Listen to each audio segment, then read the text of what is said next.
Chapitre 35. Fuite en Égypte. Enseignement sur la dernière vision liée à l'avènement de Jésus. Le 9 juin 1944. Je vois en esprit la scène suivante. C'est la nuit. Joseph dort sur sa couche dans sa chambre minuscule, du sommeil tranquille de celui qui se repose de beaucoup de travail, accompli honnêtement et soigneusement. Je le vois dans l'obscurité de la chambre, à peine réveillé par un ray de lumière de la lune, qui pénètre par la fente de la fenêtre, tout juste entrebâillée, mais pas fermée complètement, comme si Joseph avait chaud dans cette petite pièce, ou comme s'il voulait qu'un peu de clarté lui permette de se régler sur l'aube et de se lever promptement. Il dort sur le côté et sourit dans son sommeil à je ne sais quelle image qu'il voit en songe. Mais son sourire se change en effroi. Il soupire profondément comme s'il avait un cauchemar et s'éveille en sursaut. Il s'assied sur son lit, se frotte les yeux et regarde autour de lui, puis vers la petite fenêtre d'où vient le filet de lumière. La nuit est profonde, mais il saisit le vêtement étendu au pied du lit, et toujours assis sur son lit, l'enfile sur la tunique blanche à manches courtes qu'il porte sur la peau. Il écarte les couvertures, met les pieds à terre et cherche ses sandales. Il les enfile et les lace, puis il se lève et se dirige vers la porte en face de son lit, pas celle qui est sur le côté du lit et qui conduit à la pièce où furent accueillis les mages. Il frappe doucement, à peine un toc-toc du bout des doigts.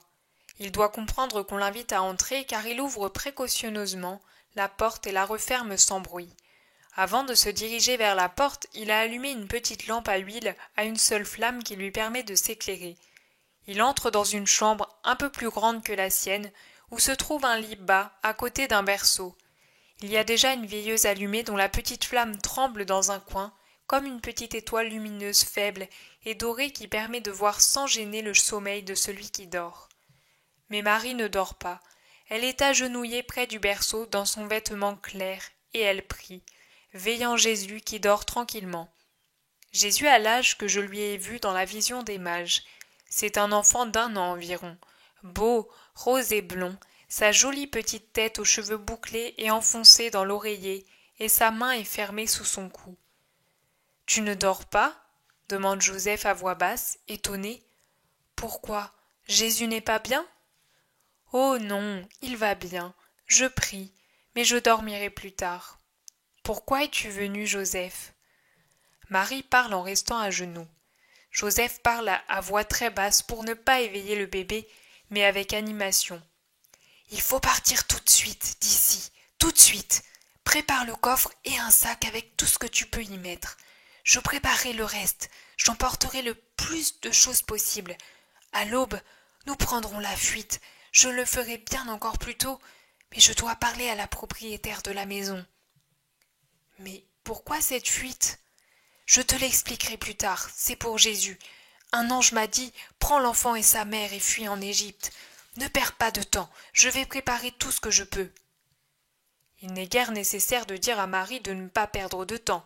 Dès qu'elle a entendu parler d'un ange, de Jésus et de fuite, elle a compris que son enfant était en danger et s'est levée d'un bond, le visage plus pâle que cire, en portant avec angoisse la main à son cœur. Rapide et légère, elle est aussitôt mise en mouvement pour ranger les vêtements dans le coffre et dans un grand sac qu'elle a étendu sur son lit encore intact. Elle a beau être angoissée, elle ne perd pas la tête et fait les choses avec empressement, mais aussi avec ordre. De temps en temps, en passant près du berceau, elle regarde le bébé qui dort, sans se douter de rien. « As-tu besoin d'aide ?» demande de temps à autre Joseph en passant la tête à la porte entrebâillée. « Non, merci, » répond toujours Marie. Ce n'est que lorsque le sac est plein et sûrement bien lourd qu'elle appelle Joseph pour l'aider à le fermer et à le descendre du lit. Mais Joseph ne veut pas de son aide et il se débrouille tout seul pour prendre le long paquet et l'emporter dans sa petite pièce. « Est-ce que je dois prendre les couvertures de laine ?» demande Marie. « Emporte le plus de choses possible, car nous perdrons le reste. Mais prends tout ce que tu peux, ce sera utile parce que nous devons rester loin, longtemps. Marie. » Joseph est très triste en disant cela. Quant à Marie, On imagine aisément ce qu'il en est. Elle plie en soupirant les couvertures et celles de Joseph, qui les lie avec une corde. « Nous laisserons les couvre-pieds et les nattes, dit-il en ficelant les couvertures. Même si je prends 3 ânes, je ne peux pas trop les charger. Nous avons à parcourir une longue et pénible route, en partie à travers les montagnes et en partie dans le désert. Couvre bien, Jésus, les nuits seront froides aussi bien dans les montagnes que dans le désert. J'ai emporté les cadeaux des mages qui nous seront utiles là-bas. Je vais dépenser tout ce que j'ai pour acheter les 2 ânes. Nous ne pourrons pas les renvoyer, et je dois les acquérir. J'y vais sans attendre l'aube. Je sais où les trouver. Toi, finis de tout préparer. » Et il sort. Marie rassemble encore quelques objets, puis après avoir observé Jésus, elle sort et revient avec des petits vêtements qui paraissent encore humides. Peut-être sont-ils lavés de la veille. Elle les plie, les enroule dans un linge et les met avec le reste. Il n'y a plus rien. Se retournant, elle aperçoit dans un coin un petit jouet de Jésus, une petite brebis taillée dans le bois. Elle la prend en sanglotant et la baise. Le bois porte les traces des petites dents de Jésus et les oreilles de la brebis sont toutes mordillées. Marie caresse cet objet sans valeur, taillé dans un morceau de pauvre bois blanc, mais de si grand prix pour elle, parce qu'il lui dit l'affection de Joseph pour Jésus et lui parle de son bébé. Elle le joint aux autres objets sur le coffre fermé. Maintenant, il ne reste vraiment plus rien, excepté Jésus dans son berceau. Marie pense qu'il faudrait aussi préparer son bébé. Elle s'approche du berceau et le remue un peu pour réveiller le petit. Mais il gémit un instant, se retourne et continue de dormir. Marie caresse doucement les boucles de ses cheveux. Jésus ouvre sa petite bouche pour bâiller. Marie se penche et lui donne un bisou sur la joue. Jésus achève de se réveiller. Il ouvre les yeux, voit sa maman, lui sourit et tend ses mains vers son sein. Oui, amour de ta maman, oui, ton lait, avant l'heure habituelle, mais tu es toujours prêt à téter ta maman, mon saint petit agneau. Jésus rit et joue en agitant ses petits pieds hors des couvertures et aussi ses bras avec une de ces joies propres aux enfants, si charmante à voir. Il appuie ses pieds contre l'estomac de sa maman, se courbe et appuie sa tête blonde sur son sein. Puis il se jette en arrière et rit en saisissant les cordons qui ferment le vêtement de Marie et en essayant de l'ouvrir. Dans sa chemisette de lin, il paraît très beau, potelé, rose comme une fleur. Marie se courbe et reste ainsi, en travers du berceau dont elle se fait une protection, pleurant et riant tout à la fois, pendant que le bébé babille avec les mots qui n'en sont pas de tous les bébés, et où on distingue nettement « maman ». Il l'observe étonné de la voir pleurer. Il tend la main vers les larmes claires qui sillonnent les joues de Marie et la mouille en faisant des caresses. Puis avec autant de grâce, il s'appuie de nouveau sur le sein maternel et se serre tout contre en le caressant de sa petite main. Marie lui embrasse les cheveux, le prend à son cou, s'assied et l'habille. Voilà, le petit vêtement de laine est enfilé et des sandales minuscules chaussent ses pieds. Elle lui donne le sein et Jésus tète avidement le bon lait de sa maman. Quand il lui semble qu'à droite il n'en vient plus guère, il va chercher à gauche en riant, et regarde par en dessous sa maman. Puis il s'endort, la tête sur le sein de Marie, sa petite joue rose et ronde contre le sein blanc et arrondi de sa maman. Marie se relève tout doucement et le dépose sur la couverture de son lit. Elle le couvre de son manteau, elle retourne vers le berceau et plie les petites couvertures. Elle se demande si elle doit prendre aussi le matelas. Il est si petit. Elle peut le prendre. Elle le met avec l'oreiller près des objets qui se trouvent déjà sur le coffre. Et devant le berceau vide, elle pleure, pauvre maman persécutée dans son enfant. Joseph revient. « Tu es prête? Jésus aussi? As-tu pris ses couvertures, sa petite couche? Nous ne pouvons emporter le berceau, mais au moins qu'il ait son petit matelas, le pauvre petit qu'on cherche à faire mourir. » « Joseph !» Elle pousse un cri en s'accrochant au bras de Joseph. « Oui, Marie, à faire mourir. Hérode veut sa mort, parce qu'il en a peur. Pour son pouvoir royal d'homme, ce fauve immonde a peur de cet innocent. J'ignore ce qu'il fera quand il comprendra qu'il s'est enfui. Mais nous serons loin alors. Je ne crois pas qu'il se vengera en le cherchant jusqu'en Galilée. Il serait déjà trop difficile de découvrir que nous sommes Galiléens, qui plus est de Nazareth, et qui nous sommes exactement, à moins que Satan ne l'aide pour le remercier d'être pour lui un serviteur dévoué. Mais si cela arrivait, Dieu nous aidera de la même façon. Ne pleure pas, Marie. Te voir pleurer m'afflige bien plus que de devoir partir en exil. Pardonne-moi, Joseph. Ce n'est pas pour moi que je pleure, ni pour le peu de bien que je perds. C'est pour toi. Tu as déjà dû tellement te sacrifier. Et maintenant, tu vas te trouver sans clients, sans maison. Combien je te coûte, Joseph? Combien? Non, Marie, tu ne me coûtes pas, tu me consoles toujours. Ne pense pas au lendemain. Nous avons les richesses des mages, elles nous aideront pour les premiers temps. Puis je trouverai du travail. Un ouvrier honnête et capable se débrouille tout de suite. Tu l'as vu ici. Je n'arrivais pas à trouver du temps pour tout faire. Je sais, mais qui adoucira ta nostalgie? Et toi, qui adoucira la nostalgie de la maison qui t'est si chère?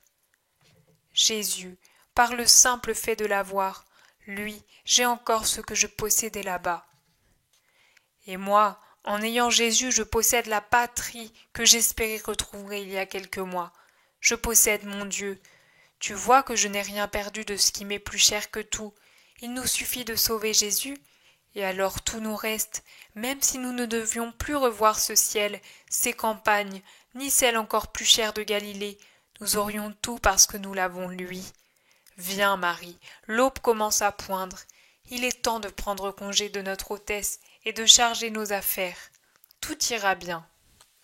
Obéissante, Marie se lève. Elle s'enveloppe dans son manteau pendant que Joseph fait un dernier paquet qu'il emporte en sortant. Elle soulève délicatement le bébé, l'enveloppe dans un châle et le serre sur son cœur. Elle regarde les murs qui l'ont abrité des mois durant et les effleure de la main. Bienheureuse maison qui a mérité d'être aimée et bénie par Marie. Elle sort, elle traverse la petite chambre qui était celle de Joseph et entre dans la grande pièce.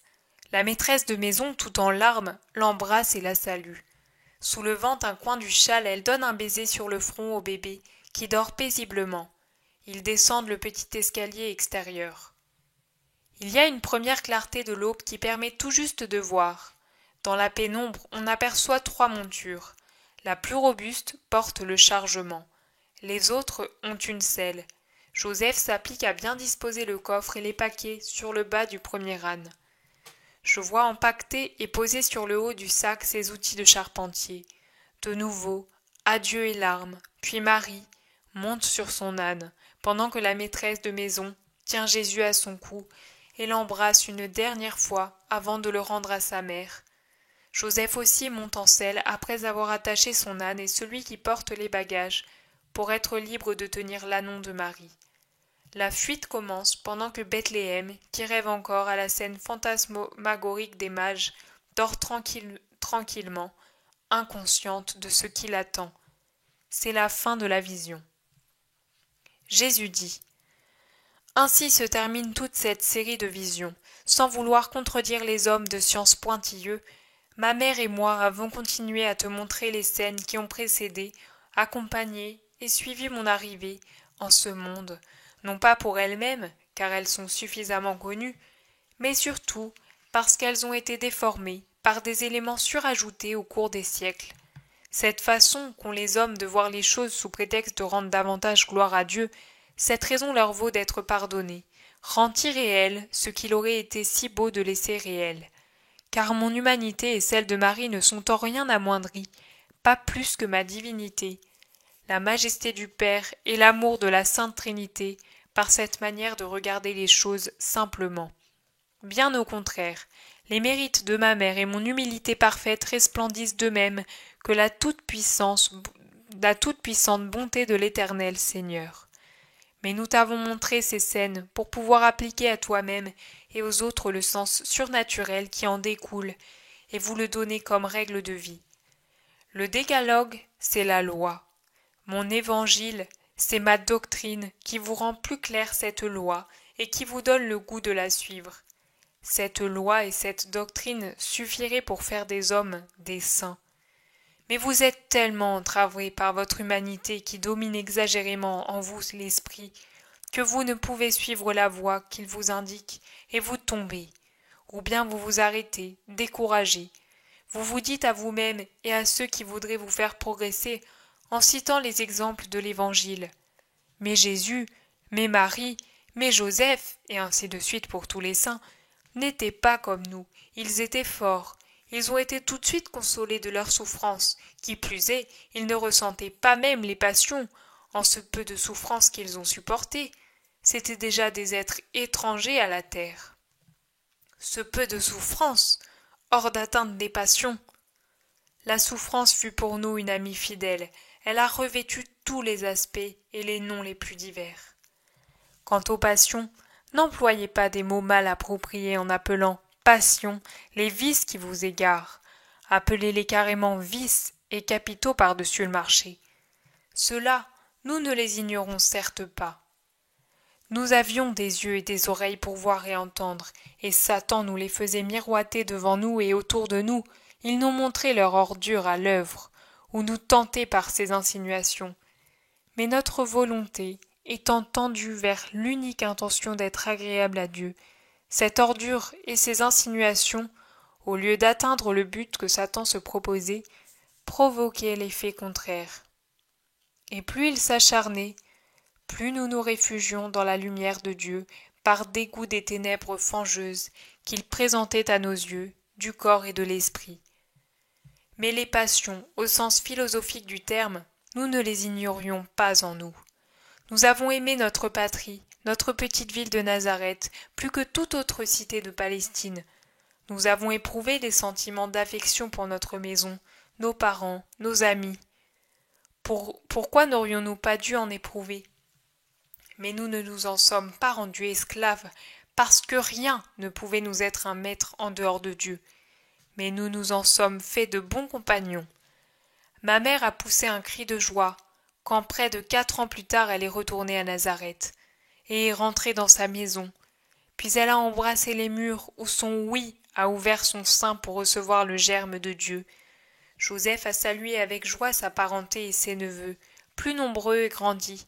Il s'est réjoui de constater que ses concitoyens se souvenaient de lui et faisaient aussitôt appel à lui pour sa compétence. Moi, j'ai été sensible aux amitiés, et j'ai souffert comme d'une crucifixion morale de la trahison de Judas. Pour autant, ni ma mère, ni Joseph n'ont fait passer leur amour pour leur maison et leur famille avant la volonté de Dieu. Et moi, je ne me suis pas retenu quand il fallait le faire, de dire les mots susceptibles de m'attirer soit la haine des Juifs, soit l'animosité de Judas. Je savais, et j'aurais pu le faire, que l'argent aurait suffi à l'attacher à moi, non pas à moi le Rédempteur, mais à moi, l'homme riche, moi qui ai multiplié les pains, je pouvais faire foisonner l'argent, si je le voulais. Mais je n'étais pas venu pour procurer des satisfactions humaines à personne. Moins encore à ceux que j'avais appelés. J'avais prêché le sacrifice, le détachement, une vie chaste, l'humilité de condition. Quel maître aurais-je été, et quel juste si j'avais offert à quelqu'un, comme seul moyen de le retenir, de l'argent pour flatter sa cupidité et sa sensualité? Dans mon royaume, c'est en se faisant petit que l'on devient grand. Celui qui veut être grand aux yeux du monde n'est pas apte à régner dans mon royaume. C'est de la paille pour le lit du démon. Car la grandeur du siècle s'oppose à la loi de Dieu. Le monde appelle grands ceux qui savent s'emparer des meilleures places, presque toujours par des moyens illicites. Pour y arriver, ils utilisent le prochain comme un escabeau sur lequel ils s'élèvent en le foulant aux pieds. Ils appellent grands ceux qui, pour régner, savent tuer moralement ou physiquement, qui extorquent les places ou conquièrent les pays et s'enrichissent eux-mêmes en dépouillant les autres de richesses particulières ou collectives. Souvent, le monde donne le titre de grand à des criminels. Non, la grandeur n'est pas compatible avec la délinquance. Elle réside dans la bonté, l'honnêteté, l'amour, la justice. Voyez quels fruits empoisonnés vos grands vous offrent. Ils les cueillent dans la perversion démoniaque de leur jardin intérieur. La dernière vision, puisque je veux en parler, et ne pas m'arrêter sur un autre sujet qu'il serait inutile de proposer à un monde qui ne veut pas entendre la vérité qui le concerne, cette dernière vision éclaire un point particulier cité à 2 reprises dans l'évangile de Matthieu, une phrase répétée 2 fois. « Lève-toi, prends l'enfant et sa mère et pars en Égypte. Lève-toi, prends avec toi l'enfant et sa mère et mets-toi en route pour la terre d'Israël. » Et tu as vu que Marie était seule dans sa chambre avec le bébé. La virginité de Marie après l'enfantement et la chasteté de Joseph sont très combattues par ceux qui, étant fanges et pourritures, n'admettent pas qu'une créature humaine comme eux puisse être aile et lumière.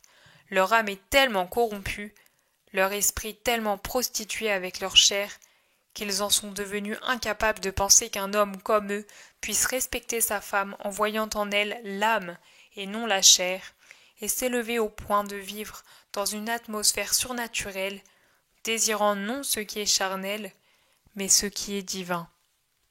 Eh bien, à ces négateurs de la beauté suprême, à ces larves incapables de devenir papillons, à ces reptiles souillés par la bave de leur passion, incapables de comprendre la beauté d'un lys, moi, je dis que Marie fut et demeura vierge, et que seule son âme fut mariée à Joseph, comme son esprit ne fut uni qu'à l'Esprit de Dieu, et c'est par son opération qu'elle conçut l'unique qu'elle porta, moi, Jésus-Christ, Fils unique de Dieu et de Marie. Ce n'est pas une tradition qui a fleuri par la suite à cause d'un respect plein d'amour pour la bienheureuse femme que fut ma mère. C'est une vérité connue dès les premiers temps. Matthieu n'est pas né dans les siècles suivants, il était contemporain de Marie. Matthieu n'était pas un pauvre ignorant, un sauvage crédule et susceptible de croire à n'importe quelle faribole. C'était un receveur, diriez-vous aujourd'hui, un gabelou, disions-nous à l'époque. Il savait voir, entendre, comprendre, distinguer la vérité de l'erreur. Matthieu n'a pas appris les choses par ouï-dire, par des personnes interposées. Il a recueilli ses renseignements des lèvres mêmes de Marie, à qui son amour pour le Maître et pour la vérité l'avait engagé à demander des renseignements. Je ne pense pas que ces négateurs de l'inviolabilité de Marie imaginent qu'elle ait pu mentir. Ma parenté elle-même aurait pu la démentir si elle avait eu d'autres enfants. Jacques, Jude, Simon et Joseph étaient disciples avec Matthieu. Il était donc facile à ce dernier de confronter les versions, s'il en avait existé plusieurs. Or, Matthieu ne dit jamais « Lève-toi et prends ta femme ». Il dit « Prends sa mère ». Il dit d'abord « Vierge mariée à Joseph ». Joseph, son époux. Qu'ils ne viennent pas me dire, ces négateurs, que c'était une façon de parler des Hébreux, comme si le terme de femme eût été infamant. Non, négateurs de la pureté. Dès les premières paroles de la Bible, on lit « Et il s'unira à sa femme ». Avant la consommation du mariage, on l'appelle compagne, et ensuite femme, à diverses reprises et dans plusieurs chapitres. Il en est ainsi pour les épouses des fils d'Adam. De même, Sarah est appelée femme d'Abraham. Sarah, ta femme. Et il est dit à Lot, prends ta femme et tes 2 filles. Dans le livre de Ruth, il est écrit le Moabite, femme de Malon. Dans le premier livre des rois, on trouve Elkana eut 2 femmes, et plus loin, puis Elkana connut sa femme Anne, et encore Élie bénit Elkana et la femme de celui-ci. Toujours au livre des rois, il est dit Bethsabée, femme d'Uri, le Hittite, devint la femme de David et lui donna un fils. Et que lit-on dans le livre de Tobie, livre d'azur que l'Église vous chante à vos noces pour vous conseiller d'être saint dans le mariage? On y lit « Or, quand Tobie, accompagné de sa femme et de son fils, arriva, et encore, Tobie réussit à s'enfuir avec son fils et sa femme. » Et dans les évangiles, c'est-à-dire à l'époque du Christ, où par conséquent on écrivait en langage moderne pour ce temps-là, et où il n'y avait donc pas lieu de suspecter des erreurs de retranscription, il est dit précisément dans Matthieu au chapitre 22 « Et le premier ayant pris femme mourut et laissa sa femme à son frère. Et Marc, au chapitre 10, celui qui répudie sa femme. Enfin, Luc appelle Élisabeth femme de Zacharie. 4 fois de suite au chapitre 8, Jeanne, femme de Cousa. Comme vous le voyez, ce mot n'était pas un terme proscrit par ceux qui suivaient les chemins du Seigneur, un terme impur qu'il ne fallait pas proférer et encore moins écrire. Là où il était question de Dieu et de ses œuvres admirables, donc, en disant l'enfant et sa mère, l'ange vous montre que Marie fut la vraie mère de Jésus, sans être la femme de Joseph. Elle restera toujours la Vierge, épouse de Joseph. Voilà le dernier enseignement de ces visions. C'est une auréole qui resplendit sur la tête de Marie et de Joseph. La Vierge inviolée, l'homme chaste et juste. Ce sont les 2 lys au milieu desquels j'ai grandi, ne respirant que parfum de pureté. À toi, petit Jean, je pourrais parler de la douleur déchirante de Marie attachée à sa maison et à sa patrie. Mais il n'est pas besoin de paroles. Tu sais ce que c'est, et tu en meurs. Offre-moi ta douleur, je ne veux que cela. C'est plus que toute autre chose que tu pourrais me donner. C'est vendredi Maria. Pense à ma propre douleur et à celle de Marie au Golgotha, pour pouvoir porter ta croix. La paix et notre amour restent avec toi.